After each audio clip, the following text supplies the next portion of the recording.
J'ai pris un bleuet, fluet, éclos parmi l'herbe.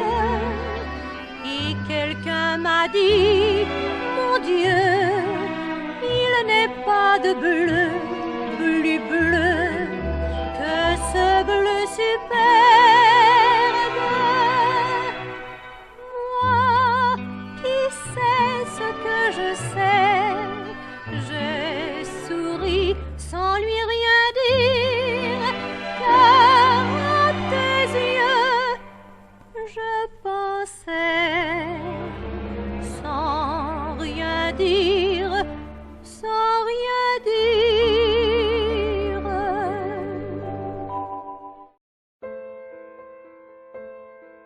Catherine Mess.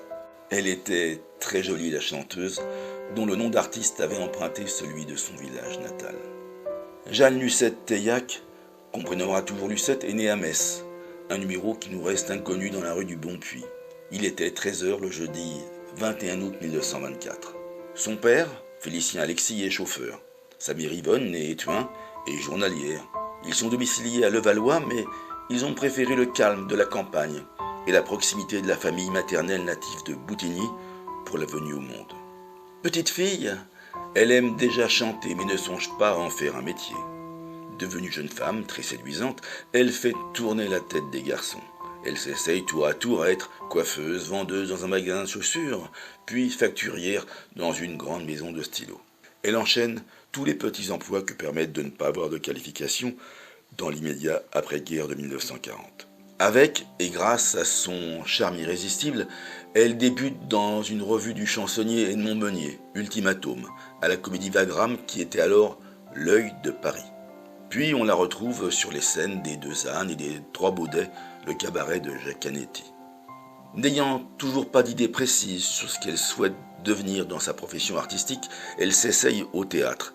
Elle joue le rôle de Marianne dans Les Jours heureux de Claude André Puget lors d'une tournée d'Alsace organisée par Janine Borelli. Un camarade l'entendant chanter lui dit « Les chansons qui te vont le mieux sont celles d'André Grassi, le compositeur et chef d'orchestre en vogue. Tu devrais lui demander s'il a des chansons pour toi. » Elle raconte « J'ai donc pris rendez-vous avec lui et là tout a changé. » Touché par le timbre de sa voix et par sa belle sensibilité, il s'intéresse immédiatement à elle, il l'écoute, la regarde et tombe sous le charme pour toujours. Il lui donne ses meilleurs conseils et bientôt lui fait travailler assidûment sa voix. Nous sommes en 1951.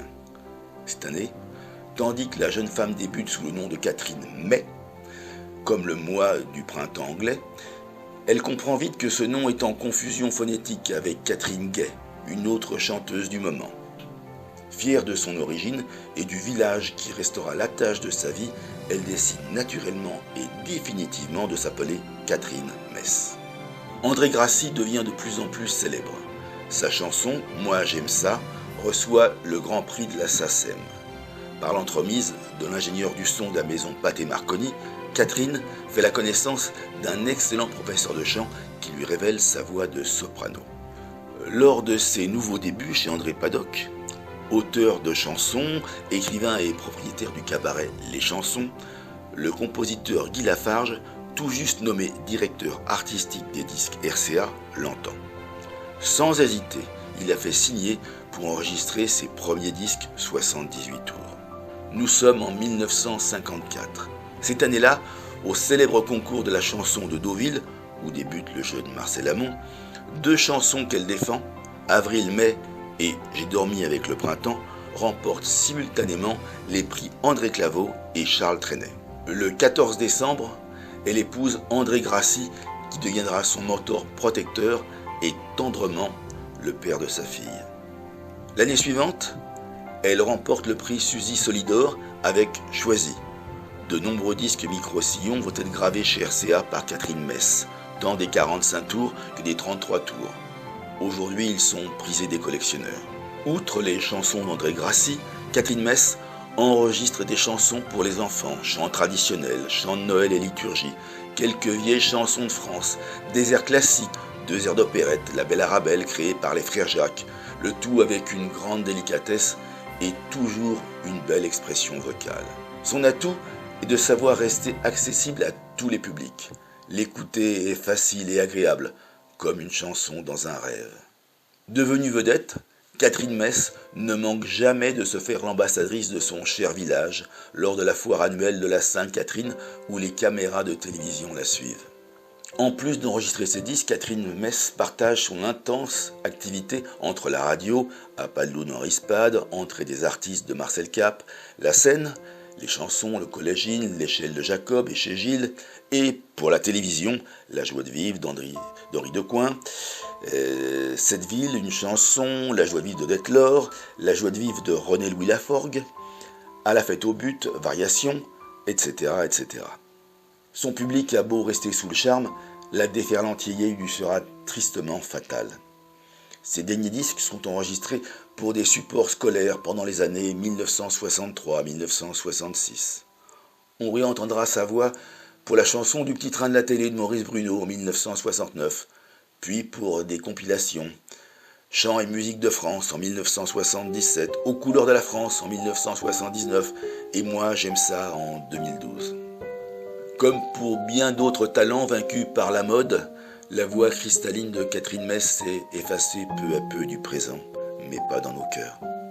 Jeanne Lucette Teillac est décédée à Paris, 14e d'un cancer, le mardi 13 décembre 1994, à l'hôpital Cochin. Toute sa vie, elle ne cessera d'aimer et de revenir dans son village, à Metz, y retrouver famille et amis, sans jamais manquer de se promener au rocher du Patouillat. Son plus grand regret sera de ne pas y avoir eu sa maison.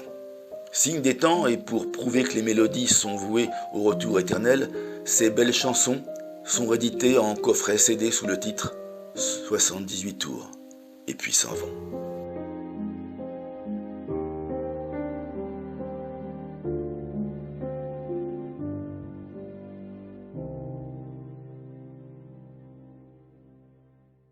C'est André Grassi qui vient de s'asseoir auprès de nous.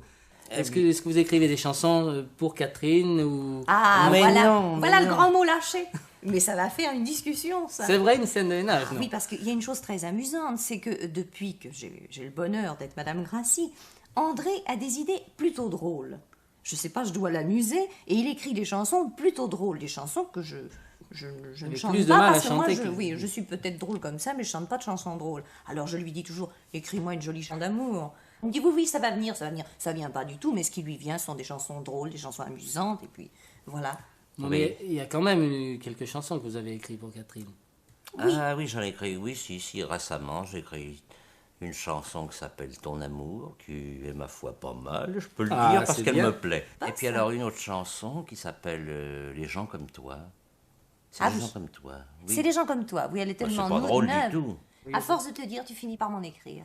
Et c'est ça tout le temps. Un texte. Seulement, Et elle ouais. a la tête dure. Oh oui. Non, c'est pas Vous voyez, vrai. Alberto, Mais pour toutes les si. chansons que nous travaillons ensemble, c'est pareil, je fais le même travail. Et quelquefois, on me dit, en plus, après, on me dit, c'est pas ci, c'est pas ça. Et c'est vrai, vous savez, c'est très difficile à Cette chanson a été écrite pour Catherine. Récemment, je dis. Récemment. Elle était Une voix écrite. plus grave serait peut-être... Voilà, voilà le grand mot lâché. Mais les filles qui ont les voix légères peuvent souffrir oui. aussi. Tu sais, maintenant, je me dis, si ma voix pouvait être grave. Or, elle ne peut pas, elle sait pas être grave.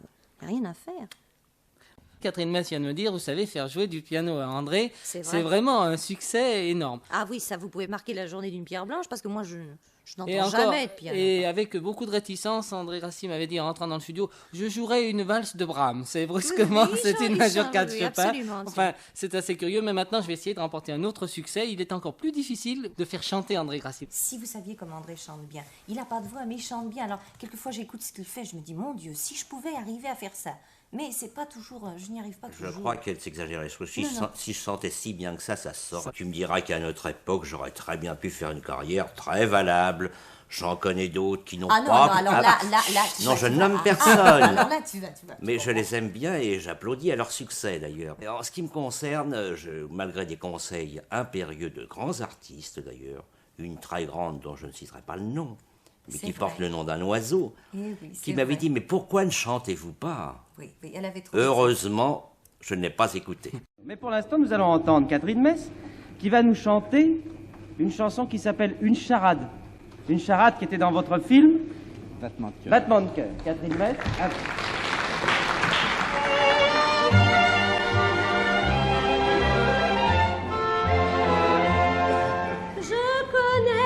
Une devinette, un peu bête, j'en conviens, la réponse sera vite prête. Je commence, écoutez bien. Mon premier, c'est un cœur timide qui pour moi ne saurait jamais mentir. Mon deuxième, c'est deux bras solides où l'on peut si bien se blottir. Mon troisième, des baisers sonores comme on aime à les imaginer.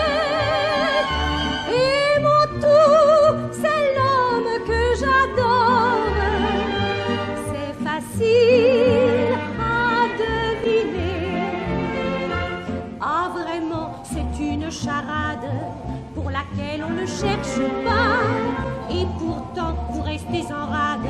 Vous donnez votre langue au chat pour que vous l'ayez bien en tête. Je la répète, écoutez-la. Mon premier, c'est un regard tendre. Mon deuxième, un sourire moqueur. Mon troisième, les mots que j'aime entendre. Et mon tout se trouve dans mon cœur. Il y tient même toute la place. Et c'est pour lui qu'il va à grands coups. Cette fois, je le vois, vous avez deviné que mon tout, c'est vous.